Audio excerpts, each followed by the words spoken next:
It's a pleasure to be here with all of you. My name is Angel Alvarez. I'm actually a former searcher. I raised my search fund about 9 years ago, together with two partners, Guillermo and Jesus. We were one of the first search funds to be raised outside of the US. The search fund world was very different from what it is today, 9 years ago. Especially being one of the first trying to raise it and trying to convince investors that this was, the right model to invest in and support, young entrepreneurs. Through our search fund, we acquired a private university in Mexico City. I conducted my search fund in Mexico. It's probably important to mention that. Bought a university in Mexico City with about 3 campuses and 5,000 students, which we grew significantly, and we ended up selling in 2018 to a group of financial sponsors. More than happy to comment later more about the search fund experience and the exit if you guys want. And post-exit, my partner Guillermo and myself, we raised a fund of search funds very similar to Istria. Our fund is dually based in between Mexico and Spain. It's a $50 million fund, and we invest in traditional search funds. Up to date, we've invested in about 70 search funds, and we've done 27 acquisitions so far. So that's an intro on myself. Thank you, Fernando. Thank you, Angel. And finally, Enrique, can you go ahead?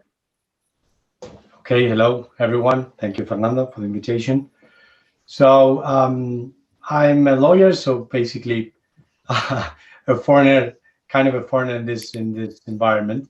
But the reason is probably because I'm a private equity lawyer. I've been private equity for many years, and one of my clients that set up one of the first search funds in Spain told me about it. I got in love with the model from the very beginning. Closed that transaction, and then became more and more involved in all the search fund environment. Joined the conferences of Barcelona and Stanford. Then actually DLA Piper became sponsor of the ESA conference in Barcelona in 2018, and working with search funds is basically mainly in Spain, but helping searchers and search funds all over the world with some other teams in other countries. So happy to be here. Thank you, Enrique. So basically, today in the panel we have one of the first investors, that is Jose Caviedes. One of the first search fund, the first search fund in Europe, that is Istra Capital, that is leading by Simon Bores. We have one of the first Spanish searchers, that is Angel Alvarez, and now from being a searcher, now it's an investor after making a successful exit. And now finally, it's Enrique Chamorro, that is one of the most important lawyers in search funds, private equity here in Europe. So let's start. The focus of this event is for the first half to create a discussion panel with all the panelists, and after the first half, we're going to open a debate with the audience. So please feel free to share all the questions through the chat, and you can ask directly to the panelists. So Angel, let's begin with you. So you were one of the first Spanish searchers back in 2011. And after selling the universities, you came back here to Spain in order to invest in search funds all over the world. So just to begin with the search fund, can you give us what was the opportunity you saw back in the day of becoming a searcher? Yeah, so previous to the search fund, my experience was in finance. I had done 6 years of M&A and private equity work, and I wanted to do something more operational, more hands-on.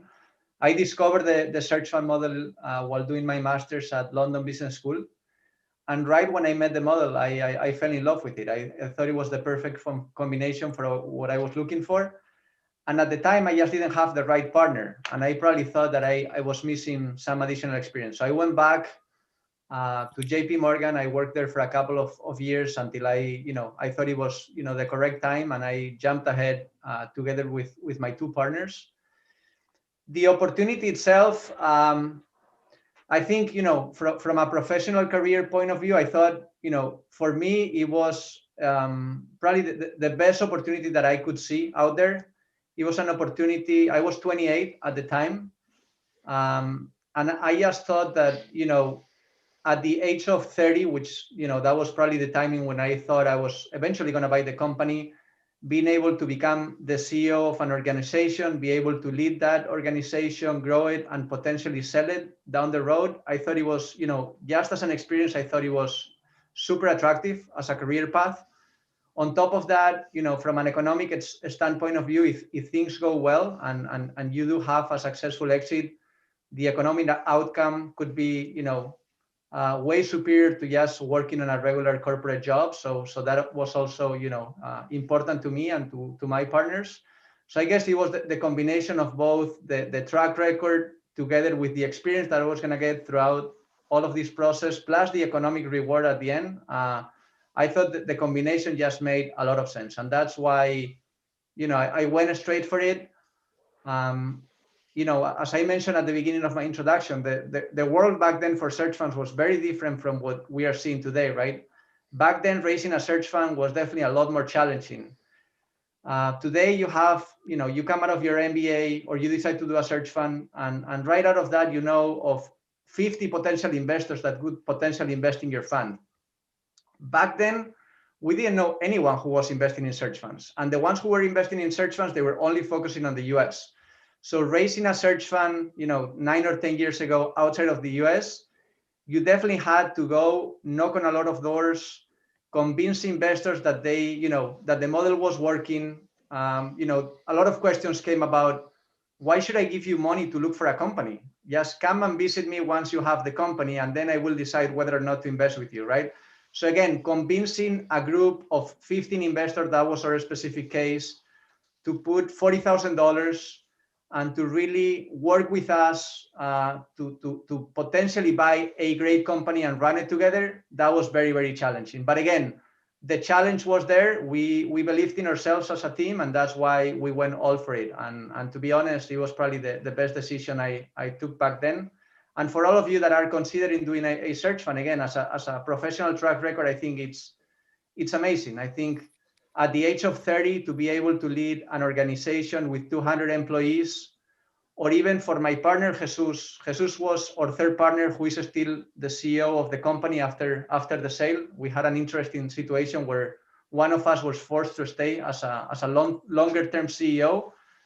Today, Jesus is running an organization with a market cap over $250 million, with over 50,000 students, and he's 35 at the time. So there are few career tracks in where you can really get that much exposure and also learn a lot in the way. So again, I think that was the opportunity for me and for us as a team.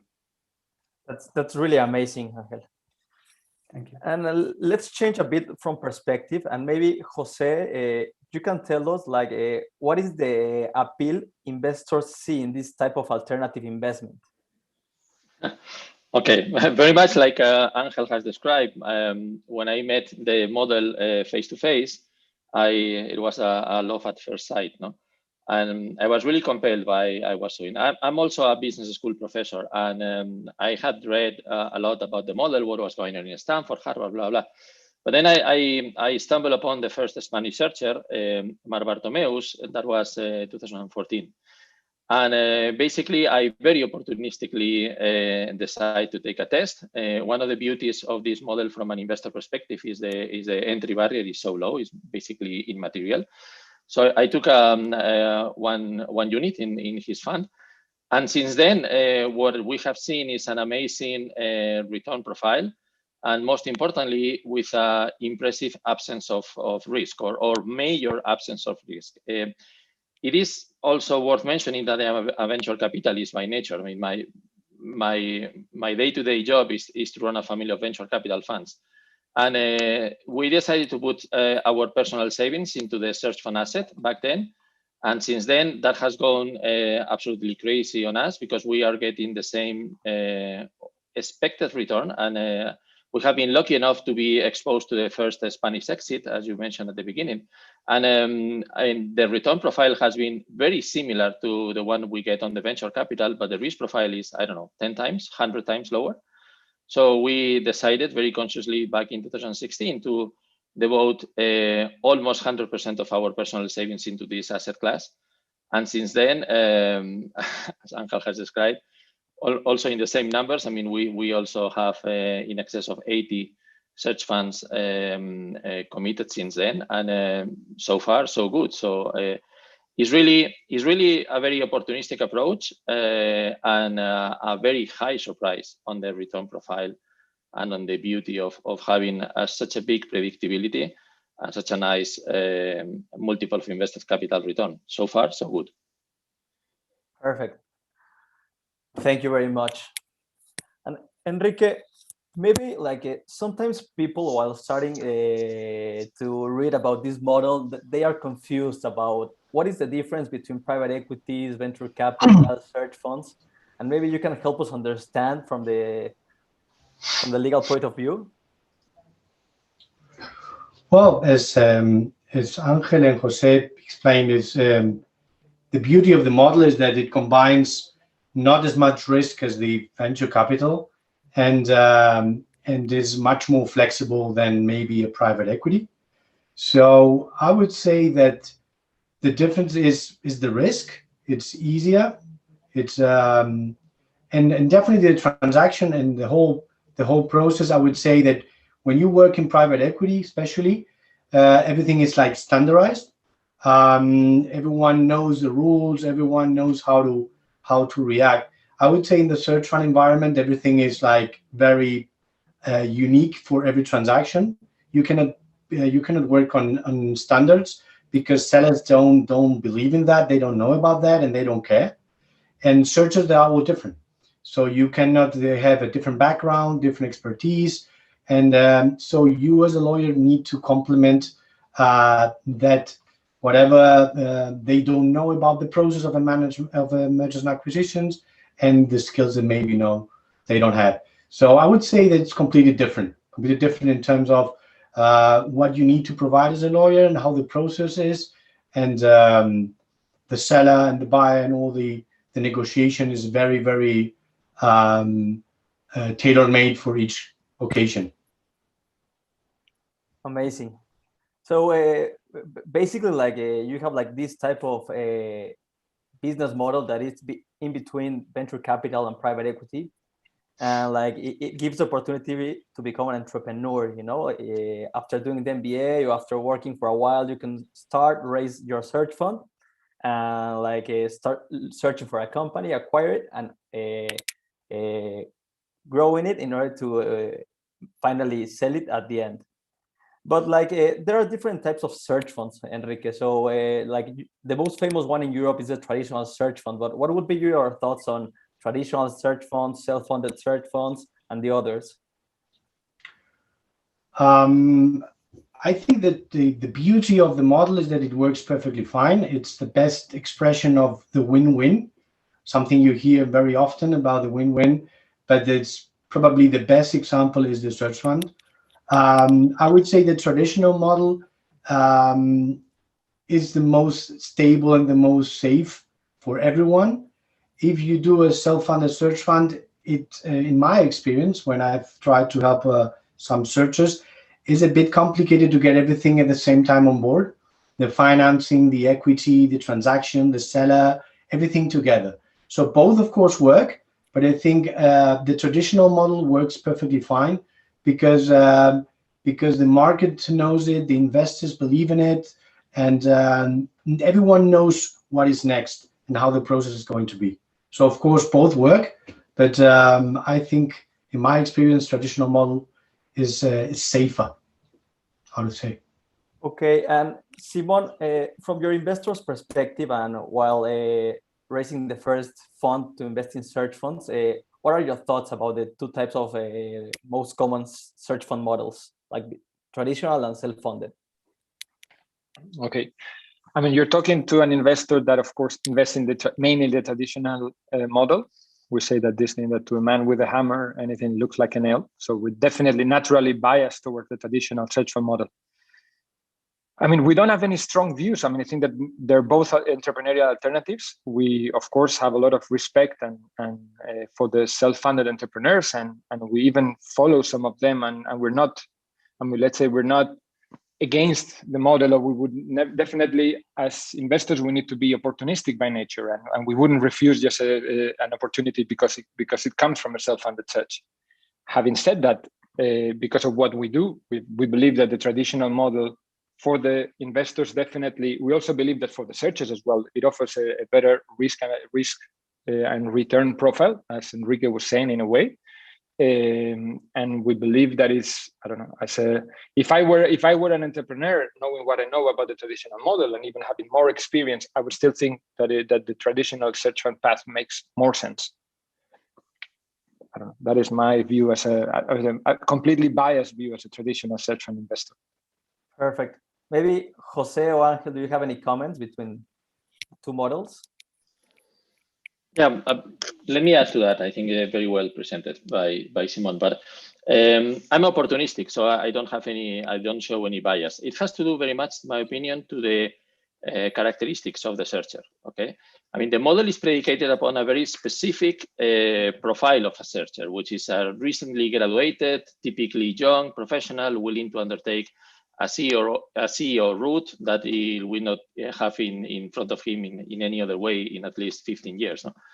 Under that scenario, the traditional model is the de facto model, because that professional, either he or she, will most probably require the helping hand of a very strong board, which is one of the qualities of this asset class.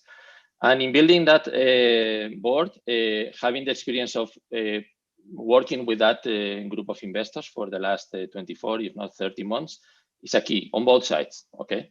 Now, if you are an extremely mature, well-talented, and probably not in the 30s, but in more closer to the 50s, I would probably go the self-funded route, because the return profile may be higher for you. So it depends very much on the profile of the searcher, okay? As an investor, I'm more than happy to be exposed to one or another. And we do follow self-funded and mostly, obviously, traditional, because that's the more prolific search fund model. But I see no reason why one should be better than the other. Perfect. And Angel, what about you? Like, do you think that the European ecosystem provides the tools in order to be a self-funded, or maybe like let's compare it to the States, that in the States you have like these special loans, the SBA loans that help self-funded entrepreneurs to raise, but also like here in Spain you don't have this type of vehicles. So would that limit the ecosystem? No, I think in Spain, the SBA loans in the US are, you know, I would be worried to do a search fund with an SBA loan. On an SBA loan in the US, you're putting your own personal collateral behind that loan, right? So if anything goes wrong with the company, they will go after your personal assets. So at the end of the day, you're taking a big risk in the US by doing that. And again, I think, you know, my point of view is probably most in line with Jose's point of view, right? And also with Simon and with everyone. But I think it really depends on the profile of the candidate, right? The self-funded candidate is either someone who is typically older, they have the economic means to not pay themselves a salary over 2 years, who can put some money to spend on a due diligence, who are willing to lose some money on a due diligence, on a failed due diligence, and then conduct a second due diligence. But in reward to that, you also get better terms, right? I think, and going back to your question, you know, without deviating, I think Spain and Europe overall today, I think the ability to obtain financing from financial institutions, debt financing, it's very, very much available out there today. You can lever the companies anywhere between, you know, 2 and 4 times EBITDA, depending on the country. We've seen up to 5 times EBITDA, even in Germany recently. So I think that availability is out there. versus the US, you don't have to put your own personal collateral. Most of this debt is just guaranteed by the company and the assets of the company. So you are not taking that personal guarantee that you are taking in the US, which is, at least to my eyes, it's, very risky. And I think you have the same, or if not better, conditions that you have out there. So I think the market it's set out there for whoever wants to raise a self-funded search fund. I think the conditions are there. We have seen a few self-funded, both in Spain and in different countries in Europe. Same as with Simon and with Istria, we are investors on the traditional model, not because of anything, right? But because the traditional model for us has worked very well. And to be honest, we have enough of a pipeline of traditional searchers. So there was no need for us to deviate onto a model which is more expensive to us. Again, it is logical and fair for a self-funded to ask for more equity. On the traditional model, you can ask for up to 30% of the common equity if you are a duo. We've seen, self-funded search funds asking for up to 70% of common equity on a self-funded. Are we willing to, invest on someone asking for 70% of the common equity? Probably not. I mean, again, we have enough of a pipeline. We like the traditional. But I do understand and would completely support someone who is, at a later stage or has the economic means to do it. I think both models work great. There are investors for both. And I think Europe as a whole has, great conditions to do it. So I would encourage anyone to also go for that model as well, if it fits better their profile. Perfect. Really interesting. And so mainly like the output is like it depends on the profile of the searcher, the experience, and what they are looking for, and also if the searcher wants to invest also while acquiring the company. Perfect. And Simon, maybe like you can give us a quick overview. Let's move a bit more to the European market, to the Spanish market. How do you see the European search fund market? Like you were one of the first funds to start funding these searchers, and like now it's been like 10 years since you started or some time. So how has it evolved? I mean, it is probably worth it to give a bit of a snapshot of where we were when we started investing, which was actually in 2016, where we invested in our first search fund, and where we are now, like around 5 years later. I mean, when we invested in 2016, we invested in the search fund number 5 that was raised in Spain. We invested in the deal number 4th in 2018, which is the first company where we invested. Today, fast forward 3 years only from 2018, and we've seen 12 deals in Spain. We've seen more than 30 to 35, depending on how you count on the committed search funds that haven't closed their fund yet. 30 to 35 search funds that have been raised, out of which between 15 or 20, depending on how you count them, they're already active now searching in that market. So the market has changed completely. If you look from the investor side, when we started, there were a few serial investors in the making, let's put it this way. Nowadays, you have, I don't know, maybe up to 10 to 15 serial investors, more than 50 local investors that have been exposed to the asset class, which of course they play an important role in developing the ecosystem. If you look at other countries, you look at France. We backed the first search fund in France in 2017. He bought a company in 2019. Fast forward just one and a half years, and today we have 3 deals that have been done in France, more than 10 search funds that have been raised, and out of which 8 are active now searching for a company. I mean, some of this market, they've changed a lot. The UK and Germany, which started slightly earlier, I think that they've been less, I mean, they've been growing less compared to this, like the level of growth has been asymmetric within different regions. And there are a few reasons for that. And we might be able to talk about this later. In 2020, we saw the first deal, the first search fund deal in Portugal, like the first acquisition, or there had been another searcher that did a bit of a roll-up strategy last year, or 2 years ago. We saw the first deal acquisition in Portugal. We saw the first acquisition in Poland. We saw the first acquisition in Switzerland. I mean, those are all signs that the whole market is developing throughout the entire Europe. If you look at 5 years ago, it has changed completely. And we see that the trend is here. I mean, you follow the number of search funds that are being raised. These are going to be acquisitions that are going to happen in the next few years. You see the number of new investors arriving at the ecosystem.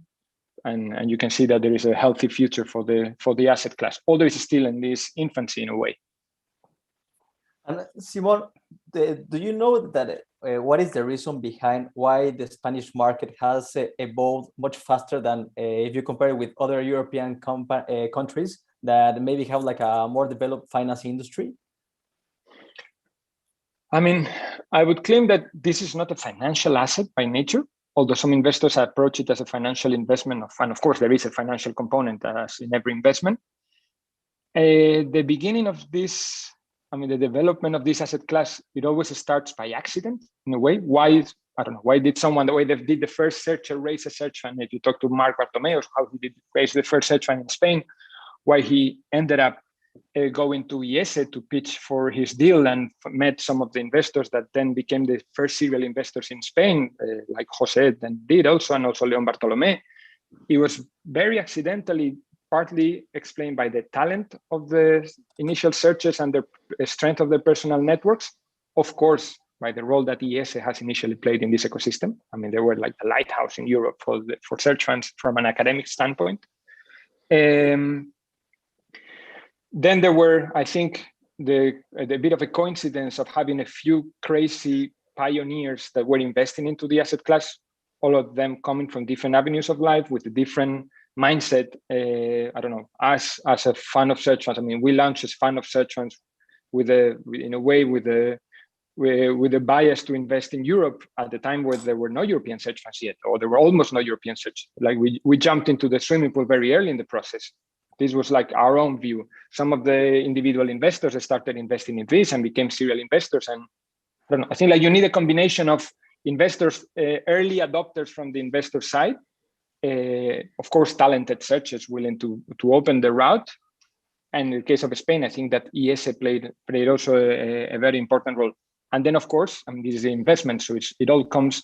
I mean, it helps gain a lot of traction. The fact that some of the first searchers find out very good companies, and we can talk about the qualities of the Spanish market for the deals later. I mean, you put all this together, I think is how we gain more traction compared to other regions. I mean, I don't know some of the other Spanish investors, whether they have anything else to add in this frame. Maybe Jose or Angel, I don't know.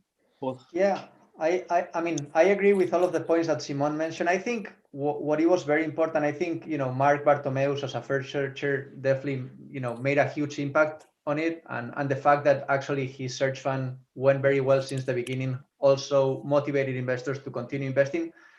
But I think that the ecosystem of investors evolved very quickly, and a lot of investors started becoming, serial investor. That was very important, because at the end of the day, the first step in all of this is, if I quit my job in Goldman Sachs and I go and do a search fund, am I going to be able to raise it, right?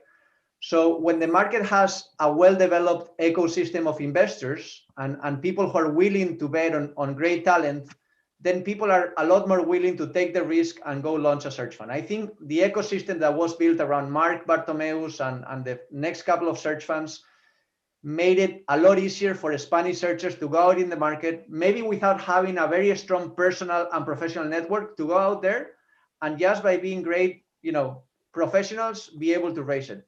In other countries where the market for investors didn't develop as well and as fast as we've seen in Spain, for instance, Mexico, right? Mexico is a market that has grown a lot.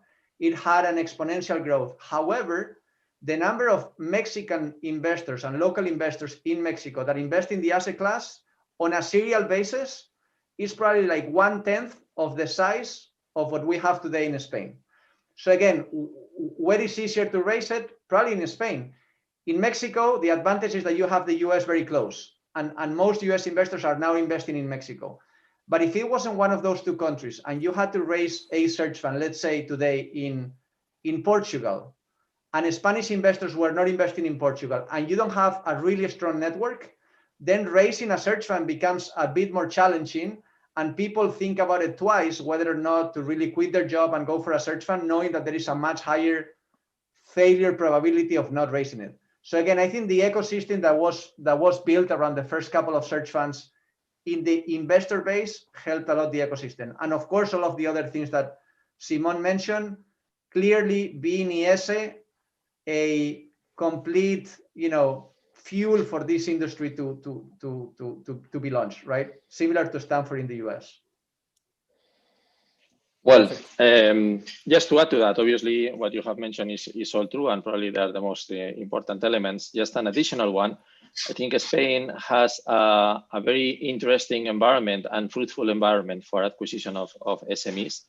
And that has to do, in my opinion, to two basic conditions. One is a kind of cultural condition. I mean, Spain moved to democracy in the mid-70s. The self-made business people that launched companies in those early days, which was, I mean, we entered the European Union in '82, so there was a flourish of economic activity during the late 70s, early 80s. Those gentlemen and ladies are basically selling their company now. They are in their 60s, 70s, and in many cases they have done so well and educated so well their kids that the kids do not want to go to the industrial sites that they launched or put together. So there is a massive offer in the environment in Spain. I'm not quite sure if that happens also in geographies like Germany, where probably the situation or happened 15 to 20 years earlier, and we are encountering a little bit more of cultural unfit between the sellers and the buyers. Okay, but in Spain, that fit seems to be working, in my opinion, a little better. No? The second condition is the financing conditions. I mean, banks in Spain are literally crazy, thanks God, literally crazy for lending. And at market conditions that you could, I mean, is unbearable. I mean, I hope there are no banks in this call, but essentially, I think they're doomed, absolutely doomed. No? So we are basically buying a company on an equal basis between them and us. I'm asking for 5.5 times multiple of invested capital, and they're asking for a immaterial LIBOR plus 2%. So there is something wrong here. I think one element is arbitrage in the other one. I think I'm on the good side. Okay, so the financial conditions are impressive, no? So let's keep on going. But those two elements add to what already has been said. Okay. Fernando, if I may add, I fully agree with what Jose just said. I think there is in addition to that, there's like a cultural issue here in Spain. As Jose said, there's a lot of baby boomers that are now at the verge of retirement. But there's a cultural component because they didn't really think about transition or selling the company. Something probably in the US or in some other countries with a different culture is more present. When someone is developing a business, they already thought, they were already in contact with people for selling it. It's amazing every time I negotiate a transaction that actually the sellers sometimes never thought about it. They really didn't know what to do with it. And they're not very familiar with the private equity or the financing system, so a search fund is like the perfect answer for them.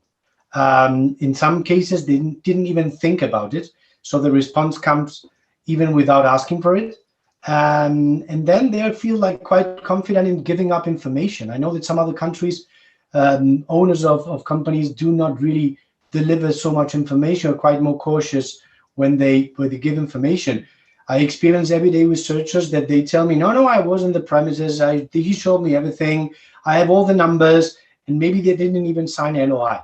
So clearly, there is a very special atmosphere for these SMEs and the owners of SMEs that really find a right response where they really are willing to sell the little creature they love as much as their own children to someone that really meets the perfect conditions for that transition. Perfect. Thank you, Enrique. So basically, like here in Spain, we can find like a certain type of conditions between the business owners, industry, like they are more open to negotiate and to sell maybe the business to this type of entrepreneurs. Narrowing more into in Spain, like Jose, maybe you know this question really good. Like, what would be like the market size or of the companies that a searcher can target? I know very little things. Very good. So, now that being said, and I think Enrique was explicit on that. This is a very flexible environment.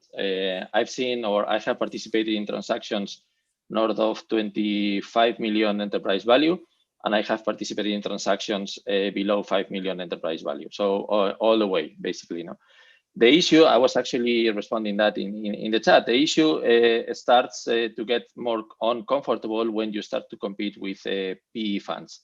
Now, PE funds in Spain are lowering their bar severely.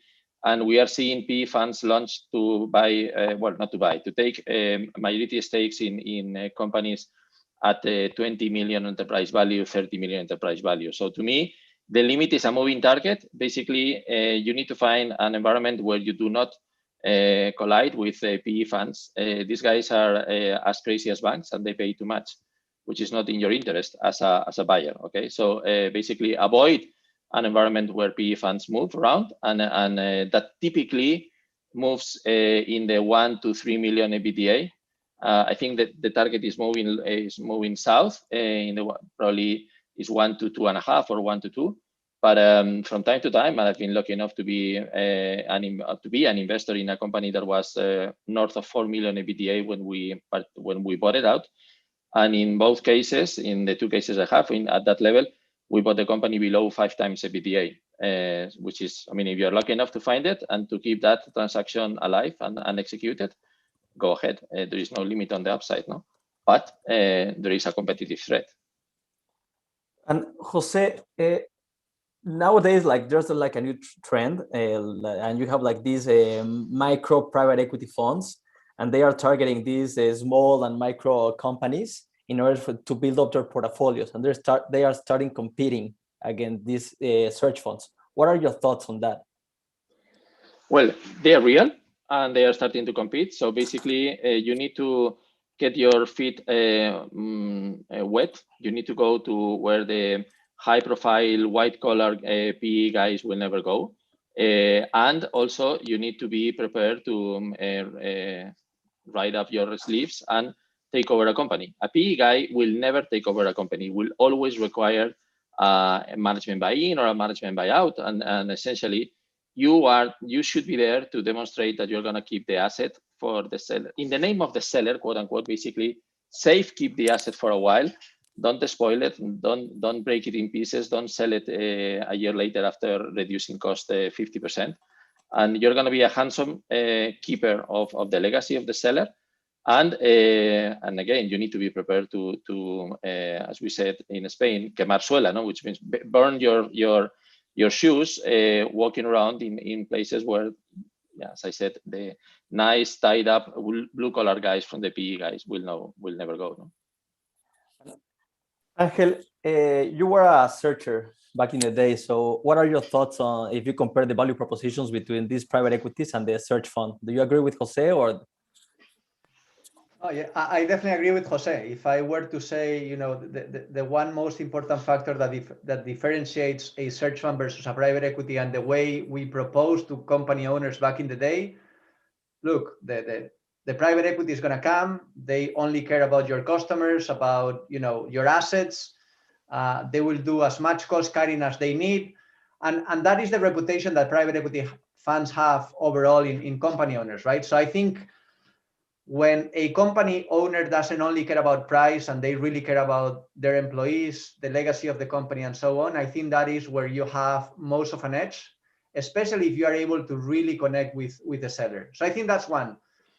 Another one that was, I think, positive for us is that we were moving, and we have seen most searchers, you can move a lot faster and a lot quicker, and you can be a lot more agile than most private equity funds. Private equity funds, they do a lot of, you know, work here and there. They have to go through a lot of committees. So at the end of the day, it takes time, right? If you are a lot more agile and you can promise either the company owner or sometimes the intermediary, if it's a broker deal or whatever, that you can organize a quick acquisition process, that can also be a quick win for you versus a potential private equity fund. And I guess the last piece that we've seen most recently is if the company owner, sometimes the company owners are super important to do the transaction. Like you need them on board, right? Because these companies are either, these guys have 30 years in the industry, and 6 months of transition period is probably not enough to transfer all of that knowledge. So you want them to be involved, right? So one thing where we've seen a lot of transactions lately is where we make the company owner reinvest with you, so they feel like one additional shareholder of the search fund. They stay with a piece of anywhere between, let's say, 10 and 15% of the company. Sometimes you actually make these guys be on the board as well, so they have one board seat on the company, so they feel that you've partially bought their company but not fully, and they're going to be there for you as well, and they're going to be seeing with their own eyes, sitting on the driver's seat, that you are taking care of their company, their employees. So that is another way in which, private equities are going to come in, and as Jose mentioned, either management buy in, management buy out, but typically the company owner is out, right? So again, another way of making sure that you can maybe have an edge is to really put them on board and have them with you over the long term. So those are a couple of additional things, adding to Jose's point. Perfect. Really interesting. And maybe Enrique, you can give us the other side of the picture, because you've been working with private equities and searchers. What would be the disadvantage if you compare searchers between against private equities? Like mainly, private equities have a lot of cash, but are there any others? I would say this is the main one. One of the pressures probably searchers have, that they have one silver bullet and a half, maybe. So that makes the deal breakers or any problem in the way like a stronger threat. So I would say you need to be more careful. For example, when you do the whole process of due diligence, and you do not do private equity, usually does everything at the same time, hire the whole bunch of advisors and run the whole process at the same time. With searchers, for example, I like to recommend them that they do it in phases, so that really if any deal breaker appears, they can stop without running too many costs, leaving the legal part to the very end. So no, I would say that's because it's as Angel said, it's quite agile and reactive. It's just that the funds are limited, and but with good advisors, good support, good investors, the rest can be done. Perfect. And Simon, do you have any other thoughts? Yeah, maybe if I can add to what has been said before, I think that oftentimes search funds and private equity, they cater to a different type of sellers. It's a different profile. Search funds cater to what we call a natural seller. It's someone for whom, of course, capitalizing on their effort and their business is important, but for them is very important. There are other factors that are important, and the main one is that they want to step out of the management of the company. Most private equity firms, they will require management to stay. Management, which here is the founder of the business, most of the time, to stay with the business.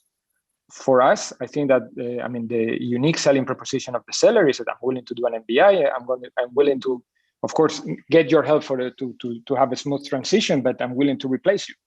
And for most sellers, this is their main reason to sell, is that they want to step out of the management. It could be older sellers because they're reaching retirement. It could be younger founders in more technology-based companies because they just became the chief worry officer of their business and they just want to step out and pass the baton to someone else. And I think that is where the searcher actually becomes, it plays a key role that most private equity funds, they're not willing to play that role. And also there is also, I think that it's important to understand incentives. The incentives for most micro PE funds is at some point to move up the ladder and raise bigger funds to do bigger deals. So I would say the universe, our competing universe from the PE funds that go to the lower end of the market, once they're successful, they're going to move up the ladder and probably they disappear from our radar in that sense. Okay, really interesting. And I'm gonna move back a little bit, and there's been some questions from the audience, and here in Spain, Angel just told us, you have a broader investment community, and they are really open to invest in search funds. But do you think that European investors, if you compare it, obviously if you compare against the American market, it's much lower, but like, are they still open to invest? Because sometimes there's a saying that they have invested all their money. So I don't know if the investor ecosystem is been growing a lot, or if it's been staying is being the same, or what are your thoughts, Simon? I mean, I think there is more and more capital looking at this asset class in Europe. I mean, if you look at by the size of the deals, by the number of deals that have been done every year, by the number of investors, by the number of serial investors, even by the numbers of funds approaching the asset class. From an investor perspective, I think this is becoming a more competitive market also in that sense. This doesn't mean that there are specific moments. I don't know, some of the individual investors that started investing in this asset class 6 years ago, maybe they face some like transitional moments where they had put a lot of money into the asset class and they need to wait till they have the first exits to reinvest again. Some of the funds that raised, especially in the US, that they had some mandates that were restricted in their geographies. Maybe they reached their level of oversubscription because they just couldn't foresee that the European market would develop as fast. Because, I mean, and this is something that we see in other asset classes, for US investors, and mostly I mean in the LPs of these funds, it is easier to understand whether you can invest in the US and even in LATAM, but I don't know, crossing to the other side of the pond and investing in Europe with the same strategies, it's less natural, they're less inclined to do so. So we see, we speak with some of the guys running the US funds of funds, and they say, I mean, we would love to do more Europe. It's just that our mandate is restricted. And this restriction often comes from our own LPs. It doesn't come from ourselves and our willingness to invest in a way. But I think, I don't see a lack of capital following this. There is probably a lack of experience associated to this capital. There are a lot of newcomers, and this is something that it happens when this is a fast-moving asset class. In the US, a lot of the talent, it comes from the asset class itself. It is former searchers that they sold the companies, they became investors with their own money at the beginning, maybe raise a fund, and this talent, it comes from inside the asset class. And it's a very good talent because people that they know, they grew with the model in a way. In Europe, there are a lot of new faces. I mean, we were a new face not so long ago.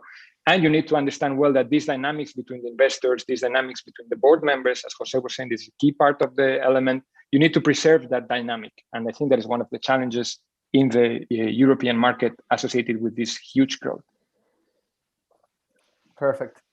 I would like to add to that 2 elements. I mean, first of all, an element of respect. All I know from Searchfunds, I have learned from European investors that were there before us. The likes of Simon Webster, or the likes of Rob Johnson, or the likes of Jürgen Rilling, or, I mean, people who were investors a few more years before us, and we have learned a lot from them, and they are still on the fray. I mean, they are investing. No?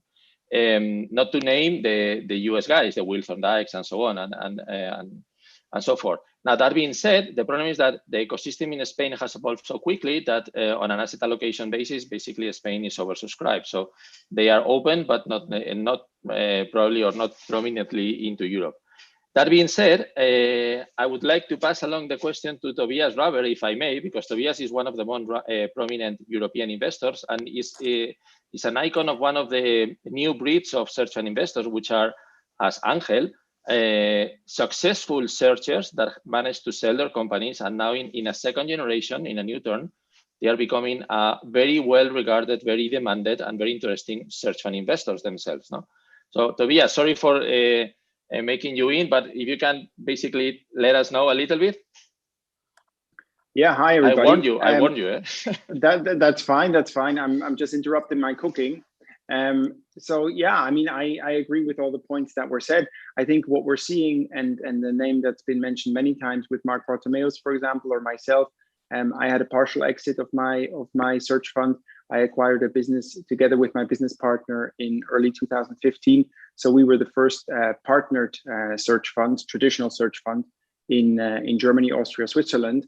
And I partially exited in early 2019, and my partner continues to run his business.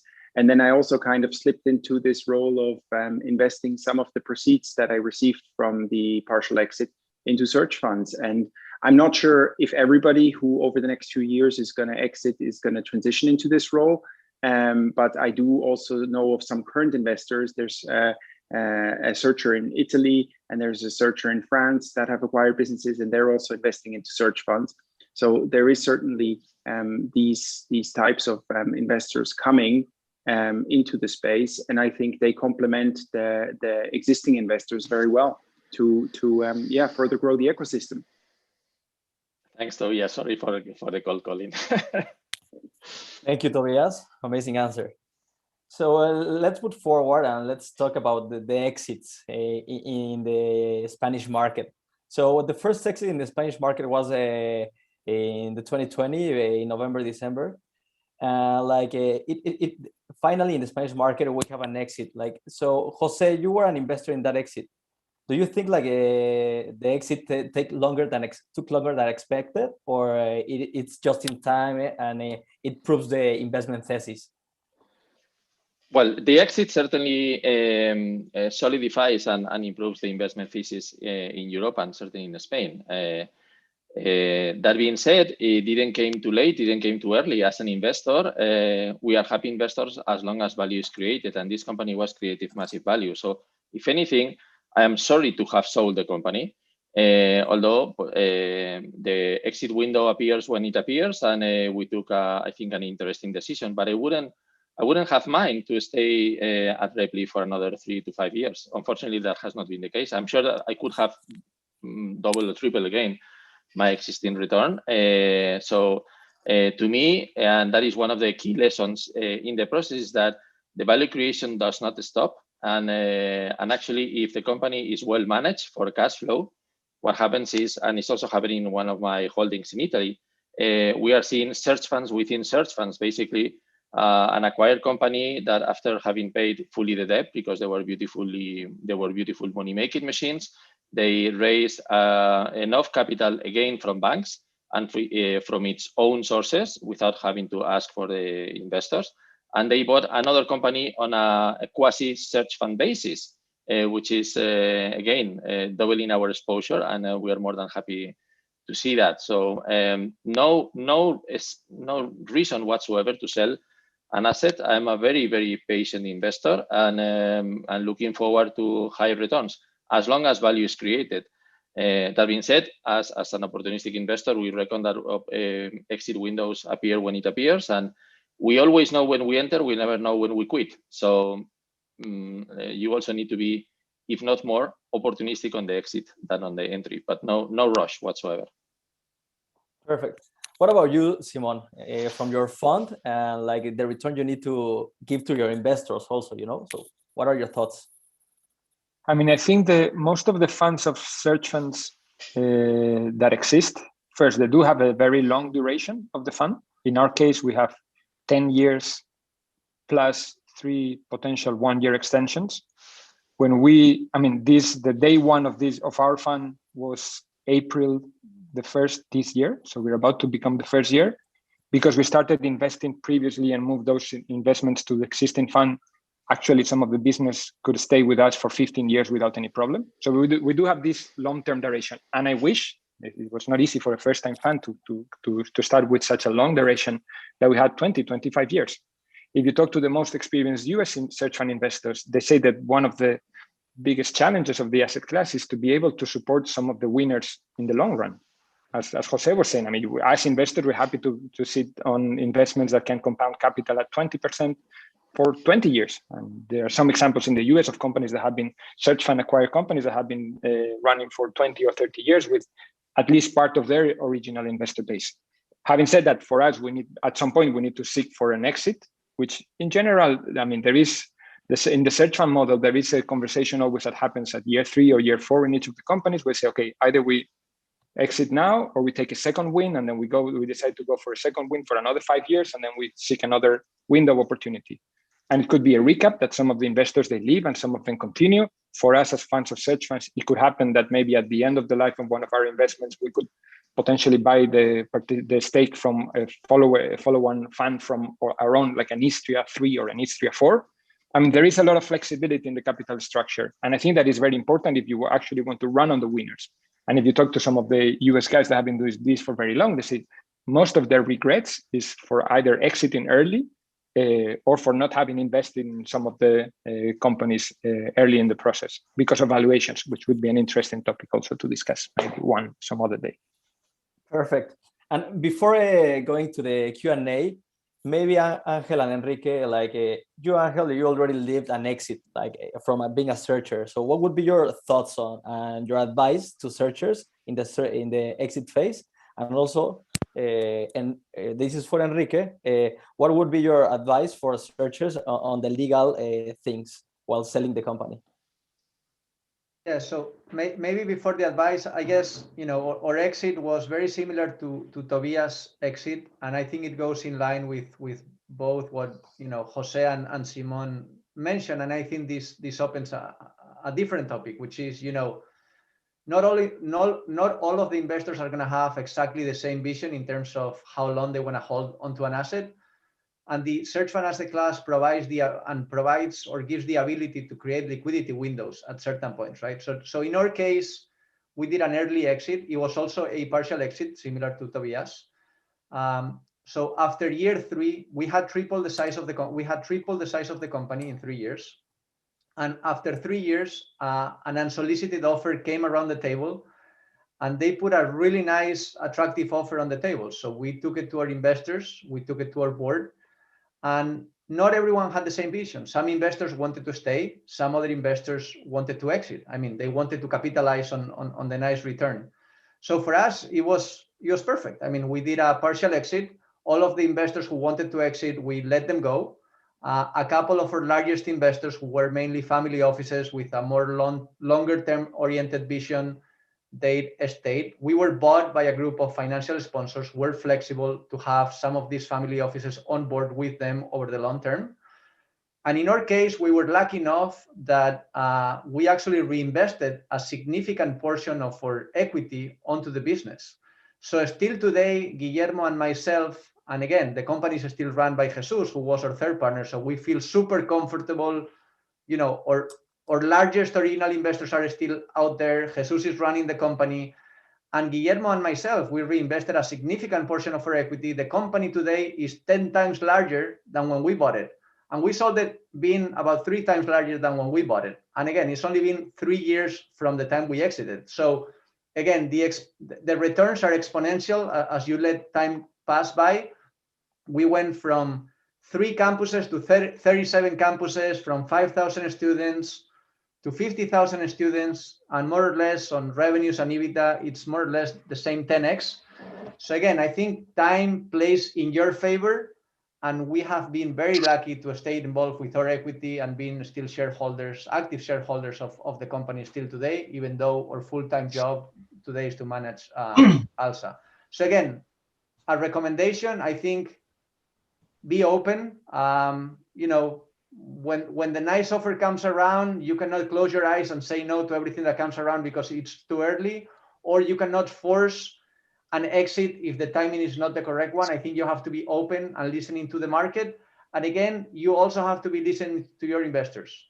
Not everyone has to leave at the same time. You can create liquidity windows. Maybe one investor, for whatever reason or constraint, they need to leave, let them go. Obviously, so the searcher has to be a bit that person that can allow for everyone to be happy in the process. So that's probably my piece of advice that I would give.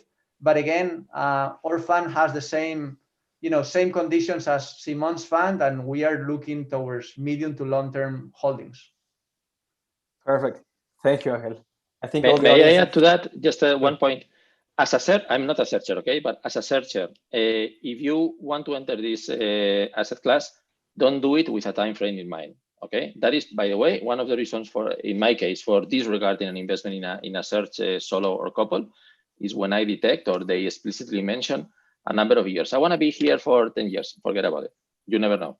It could be 25, and that would be a very good sign. So don't enter in this space with a time frame in mind. I kind of agree with what Angel and Jose just said. I think you have to be patient to decide what company you want to buy, and you should be patient as well to decide when is the right time to exit, because that's when you get really the big return. And in terms from a legal perspective, I'm looking forward to negotiate an exit with a private equity, so you don't have to be so everything's not going to be as complicated as negotiation with an owner, and then you can really push on the legal side as you couldn't maybe push in some cases for the seller. So I think, yeah, you're now playing with the standard rules that you cannot apply with an owner, so you can take advantage of that in a more standard documentation and protections as a seller. Perfect. Thank you, Enrique, and thank you all for your answers. So let's move to the Q&A. First, we have like a really common question, and it's from Mario Rodriguez. He would like to know what is the profile investors look in searchers. Like, is it mandatory to be a finance guy, or you prefer other types of profiles? Maybe Jose can take this one. I think a searcher is a misnomer. We don't want searchers. We want CEOs. Okay, and the search phase is a must. It's a painful period to become a CEO. So we are not looking for expert searchers. We are looking for capable, willing, and prepared CEOs. That has to do much more with operational background and operational will than to be in a white-collar financial structure, extremely wise consultant in the M&A space. That is not what we want. Okay, we want people willing to get dirty in a cash money making machine in the middle of nowhere, and that is much more blue-collar type than white-collar type. Perfect. And we also have a question from Jay Shah asking if family offices can become a competitor against search funders, because they are starting to differentiate and to diversify their investment mandates. I mean, So, maybe I can take a stab on that one. I mean, you mean in Spain or in general? I can give you the answer for definitely for Spain. I'd see, as a family office, it is extremely hard to go cold calling on entrepreneurs. Would you sell your business to me? Which is the proprietary search, which is the main avenue of search everywhere. And I would claim that most importantly in Spain, because you have such a fertile universe of companies that you can search on a proprietary search. A family office it is impossible for them to generate this deal flow the same way that a searcher would. Just also out of I don't know, confidentiality, about not exposing themselves, reputation. Just they won't call the business owner and say, "Would you want to talk to me?" That restricts the universe of sellers that they can cater to. Once they meet a seller, if they know that you're a family office and it's easy to do a bit of research and get to know, actually they would perceive as people with deep pockets and a lot of money, and they would probably be perceived as someone that can pay a higher multiple and could actually request for them a higher multiple. Still, I think that, and this is a problem. This is a future of the asset class. There are some investors there that would compromise for a 15% IRR. That could be an amazing investment for a lot of people there. So would they be willing to pay higher multiples for the same companies and compromise on this 15% IRR? I believe this could be the case. I think that search fund, entrepreneurs, they're like really well positioned to really take the advantage of the opportunity in this segment in proprietary search. Perfect. Thank you, Simon. And moving forward, we have a question from Daniel Montalbetti, and maybe this is Angel can answer this one. So from an investment point of view, would you see the fact of being a non-native searcher as a risk of starting your search in a country different from your own? I mean, the search fund path. I mean, we've discussed about all of the positive things about the search fund, community and the search fund path and everything. We've only said positive things, but obviously the search fund path has a lot of risk to it, right? And it's challenging. You have to find a great company. First, you have to convince a great group of investors, find a great company, and then operate and run the company and grow it, right? So, and there are many steps in which, the process can fail. So it is challenging enough already, especially for someone that doesn't come from managing a company to all of a sudden be running a company. And if on top of that you put, another essential piece, which is, look, that's not a market that I know well. That's not a market in which I have worked before. It's not my first language that I'm, gonna be using. I'm gonna, my Spanish, I'm from somewhere else and I want to do a search fund in Spain, and my Spanish, it's so, and I have to manage a company with 100 employees. I think that is an important risk factor that you are adding onto the equation. So yes, I think to be clear and concise, yes. Just to put, for example, my own personal experience. I'm from Spain. And as I mentioned at the beginning, I did my search fund in Mexico. But I did my search fund in Mexico for several reasons. But before doing my search fund in Mexico, I had worked either in Mexico or covering Mexico for over 4 years. I had lived in Mexico for 2 years in 2 different occasions. And Guillermo, my partner, he was a local Mexican, right? So again, I felt super comfortable going into Mexico, having worked there, going with a local partner. Now, going by myself as a searcher to, let's say, I don't know, Germany or France, without having ever worked there and so on, I think it adds a significant factor of risk. So yes, I mean, when we look at searchers, we have invested on a few searchers that are not, let's say, not native.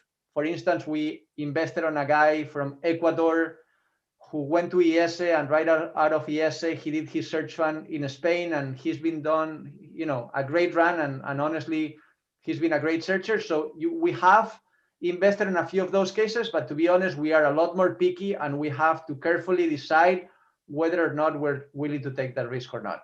And again, as a searcher, the same thing. I think you have to be, clear and conscious that you are taking an additional risk, and you have to measure that. Perfect. Thank you very much, Angel. And we have an interesting question from Newton Campos, that is also an investor. And this goes specifically to Caviedes. And so he says, Spain is becoming a reference for other countries in Europe. So how deep are your Spanish investors willing to collaborate with European continental counterparts to keep the European market evolving? Thanks. Unfortunately, I think Professor Newton has left, but it's nice to. The answer is very easy. We collaborate very strongly, and we are more than happy to do that. I mean, we are not a non-profit, okay? So we don't do it for the collaboration. At least myself, I do it for the money, but we do collaborate very nicely. I am sitting in a board of one of the Italian acquired companies, for example. And if you were to see the cap tables of some of the recent French search funds that were raised, mentioned by Simon, in some cases, the Spanish investors add up to very close to 50% of the LP base. So yes, we do collaborate very strongly, especially in those geographies where there is less development, as Italy and France. In Germany, I think they have enough. They need us to a lesser extent. And in UK, we are also very present, but not in the same way as we do it in France and in Italy. So more than happy to collaborate. We are here to make money, and we don't put tax to the money. I mean, French euros are very much like Spanish euros, and our euros are very much like the same as German euros. So this is about money. No? Perfect. Gracias, Jose. And I guess we have some lawyers in the audience, and this question goes for Enrique. So, Enrique, what would be the skills for a lawyer to have if they want to go into this industry? I would say he needs to be a flexible lawyer with a clear business approach. He needs to partner up with a searcher, because his role will be probably more relevant than in another type of transaction, like a private equity transaction. And be ready to be the bad cop, because the success of a transaction really depends on a very good relationship between the searcher and the seller. So you need to really assume the role of the bad news to the other party, and be really flexible and play the relevant role when you need it, but leave it to the searcher when it counts. And definitely know the search fund model, because otherwise it's very complicated with the shareholders agreement and the structure.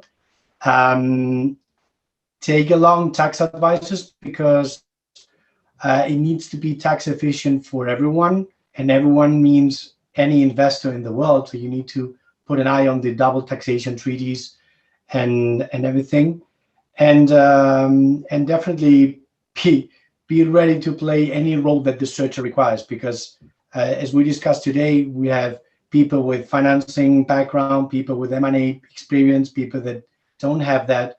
So you need to somehow help the searcher to complement that experience with your M&A experience.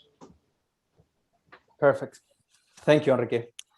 And also, like, there's another question from Mario. Like, he's asking if right now is the good time to raise a search fund in Spain, or it's time to wait. So maybe Jose, you can take that one. The answer must come from the opportunity cost and opportunity set of the searcher. I mean, my bet is that if you say no now, you will not raise it at a future stage. I mean, if you take on a job, a formal job, you're not going to raise a search fund. So if you are keen to become a CEO and you are keen to execute away from the blackboard and away from the financial world into the real world, there is always a good time for it. There is, to me, there is no lack of opportunity set. I mean, it was asked in the chat before. I mean, the number of companies to be bought are in the thousands, if not 10 of thousands. I mean, basically it's infinite, the universe. The problem lays in your capability to raise capital in an environment where non-Spanish investors are fully loaded in Spain, and Spanish investors are somehow kind of also loaded. No? So if you think you can raise the capital, it's as good timing as any other one. But again, it's your own will who must decide on that. No, if you are really willing to, market conditions are probably a little tougher than they were a couple of years ago, but feasible. So it's your own will. Perfect. I mean, if I can add up to that one, I think it's an amazing time to launch a search fund in Spain.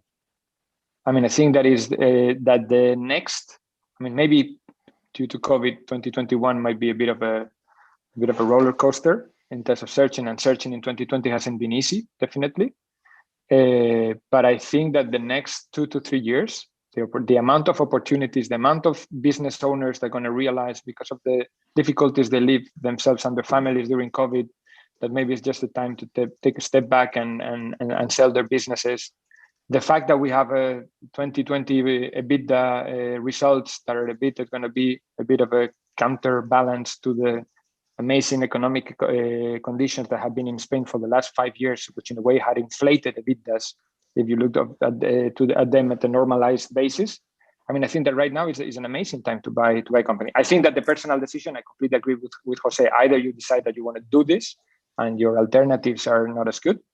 But in terms of the opportunity in the market, once you're in the market, yeah, it's true, there might be 15 to 20 searches searching at the same time in Spain. I think that you shouldn't look at the market in terms of the search funds, traditional search funds that have been launched and are searching for the same opportunities, but just at the universe of buyers. If you think at the universe of buyers in this range of 1 to 3 million EBITDA range in Spain, you're not competing basically against a lot of people.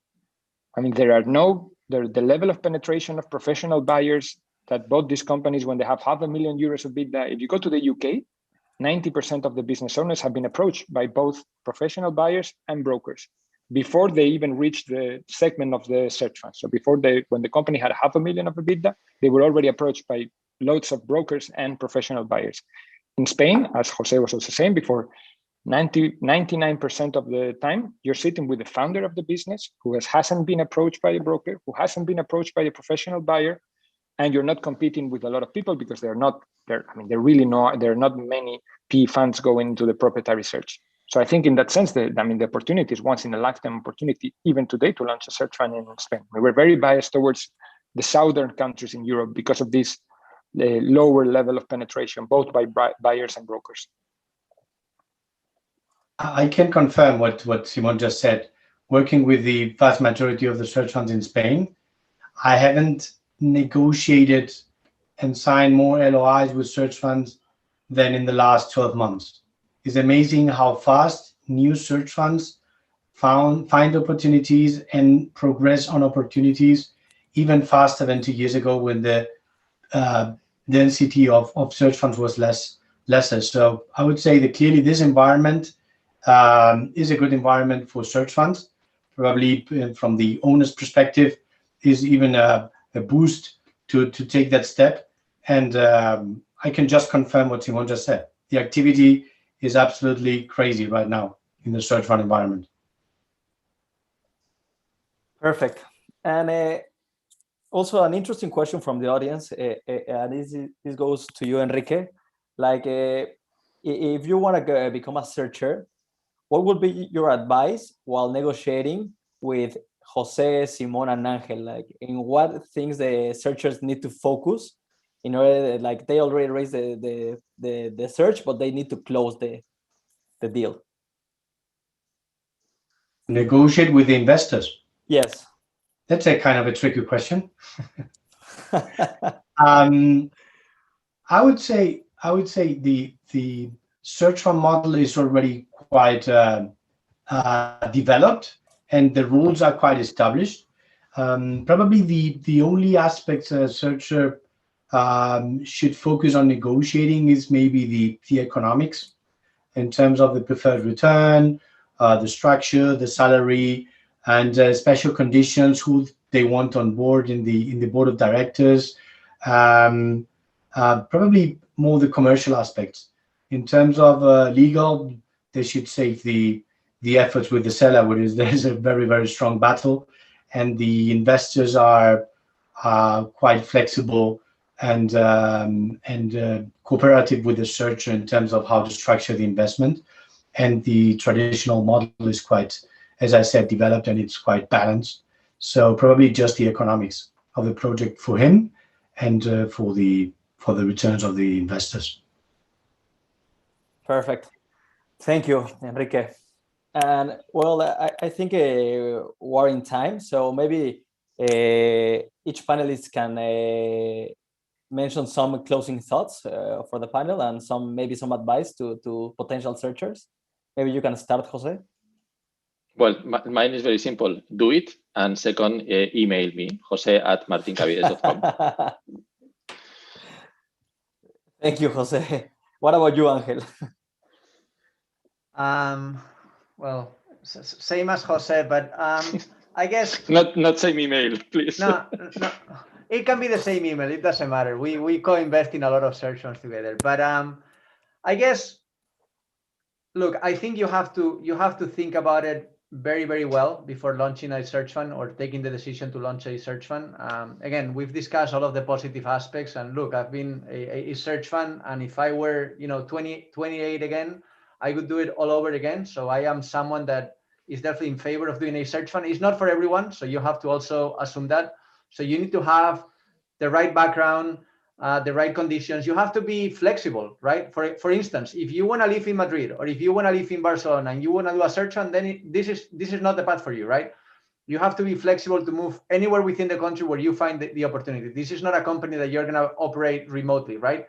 So there are a few conditions that you definitely need to take in the way before speaking to investors, and before taking that final decision of launching a search fund. I would definitely recommend you guys to speak to as many searchers as possible from your local market and from other markets. The ecosystem is very open. Everyone is willing to speak to you. And when you go and visit investors, make sure you've done your homework. Investors will really appreciate that. They will take that into consideration at the time of making a decision on whether or not to invest with you. And again, once you pitch to investors, make sure that you are able to communicate that. Communicate your passion for the model. You are completely convinced about it. You are leaving a big opportunity cost on the table. That's also important. This is not just one of many routes, and it was the easy way out because I couldn't find a job out of my MBA. No, I'm leaving a big opportunity cost on the table to do this. So these are the type of things that you need to show investors, that you are committed, convinced, and have all of the passion to do it. So that's, I guess, my final recommendation for all of you guys out there thinking of potentially launching a search fund. Amazing. Thank you, Angel. What about you, Simon? I mean, preaching to those that are planning to launch a search in Europe. And of course, we're happy to, I mean, we're backing searches all over the world, so we're happy to listen to whoever. And I say we, and when I say we, I mean also Angel, Jose, everyone here is very open to talk to searches, no matter where they're launching probably their search on. I mean, I think that really, I believe that there is an amazing opportunity to launch a search fund in Europe. I would claim it is part of a home bias, probably southern countries in Europe even more so in the next few years. I mean, I think that there's an opportunity for buying companies that probably were not up for sale in the last years, and COVID is going to help this. It's tricky. It's a difficult path. I agree with Angel. You need to make sure that you're going to jump into this route. If you believe that this is the route for you, I think that this is probably the best time to do it in history, in the very recent and short history of search funds in Europe. Perfect. Thank you very much. And finally, Enrique. I would say that it's a great adventure, but it's a hard adventure. So I would say that you choose wisely who you will be surrounded by. If you do it with someone else in a partner, two searchers, I would say that this person is there before you think of the idea. Don't try to look for it after that, because it should be a good partnership and complement each other. And choose investors that you like, you have a good communication with, you believe in their support and their advice, and good advisors you can trust as well, that can really complement and support you in that path, because you will need a lot of help, and you should trust everyone surrounding you in that adventure. Perfect. Well, thank you very much for all the people that participated in today's event. I think it's been an amazing time with all you, and as so far what I understand of the industry and what I really love about the industry is it's a really humble and open industry. So I would recommend for the people that are interested to reach out to searchers, investors, lawyers, all the partners and all the people that are within the industry, because usually they are really open to talk and to discuss, and that would help you to understand the model and will help you decide. And also, there's a lot of opportunity all over the world. It's not only Europe. In the States, the search funds are still growing. Latam, Europe, Africa it's growing. It's starting to grow, so it's really interesting. So just find a good country, look back to your home, and really analyze this idea to launch it, because it's a nice way of becoming an entrepreneur and reducing the risk. No. So thank you very much again. And I will stay here a couple of minutes if someone else has a question. Thank you. Amazing organization, Fernando. Thank you very much. Pleasure. Bravo, Fernando. Bravo. Bye. Muy bien. Muchas gracias. Muy bien. Thank you. Goodbye. Que estéis bien. Hasta luego. Gracias, Emilio.